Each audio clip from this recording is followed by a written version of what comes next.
ראיינתי הרבה אומניות בפרויקט. אחד הדברים האהובים עליי היא אהבת נפש ויצירה ואומנות. נכון שיש את העניין של האסתטיקה ואת היופי באומנות, אבל אותי מה שבעיקר מניע זה לגלות את החשיבה המקורית שנשים או שאנשים יוצרים מוציאים מעצמם משהו שהוא שונה מהשגרה. אחרי הרעיון עם שירה הייתי חייבת לפגוש אותה, לראות מי זאת האישה האמיצה הזאת שלקחה את הבטן שלה אחרי ההיריון ועשתה מזה תערוכה. יצירות פשוט מדהימות, ביצוע מדהים, אבל גיליתי שזה רק היה קצה אחד קטן של חשיבה שלא הכרתי כמוה. שירה, בואי.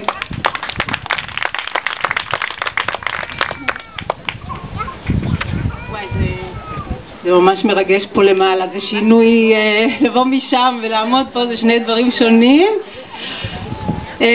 תודה ענת. מה שאני אוהבת בפרויקט המדהים הזה של ענת, ואני מתחברת למה שהיא עושה, זה שהיא נותנת במה.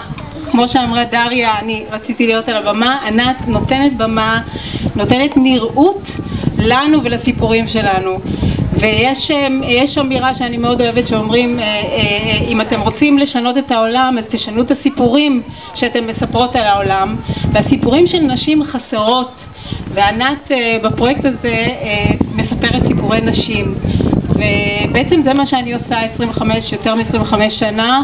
אני מחפשת, אני שמה את הזרקור, את המצלמה, אם זה מצלמת סטילס ואם זה מצלמת קולנוע, על סיפורי נשים, על קולות נשים, איפה אנחנו, מה הדעה שלנו לגבי מלחמה ושלום, לגבי המזרח התיכון, במדינה הזאת שאנחנו חיות בה. עשיתי סרט שקוראים לו Two States of Mind, וקוראים לזה בעצם תלמה ולואי של המזרח התיכון, שבעצם שואל איפה הקולות של נשים בנושא הכי חשוב פה. זה היה פרויקט אחד. אחרי זה באמת המעבר לאימהות, שבו גיליתי שהמעבר הכי משמעותי בחיים שלנו, מלהיות אישה ללא ילדים, ללהיות אימא, שזה מעבר ענקי, שזה מעבר על חזור, ולא סתם פתחו פה את היום הזה בנושא הזה, אין לו בעצם טקס. יש בת מצווה, יש חתונה, יש בריתה, אין באמת טקס מעבר, באמת מכבד לדבר, אחד הדברים הכי משמעותיים בחיים שלנו.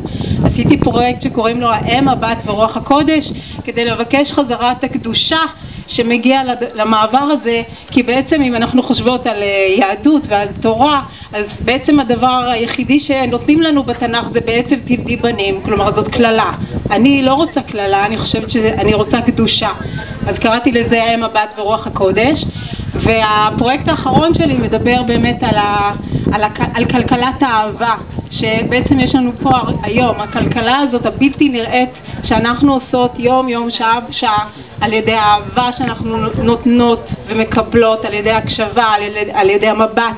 זה בכל העולם משהו שהוא בלתי נראה, זה לא אנחנו המצאנו את זה, זה ממש עניין כלכלי, ולכן אני כל כך תומכת לילי בן עמי, מכיוון שהפרטי הוא פוליטי, ואם אנחנו נמצאות שם, מי שנמצאת פה נמצאות במקומות שמחליטים את ההחלטות, אז גם ישימו את העץ במדרכה, במקום שאפשר לעבור עם עגלת תאומים.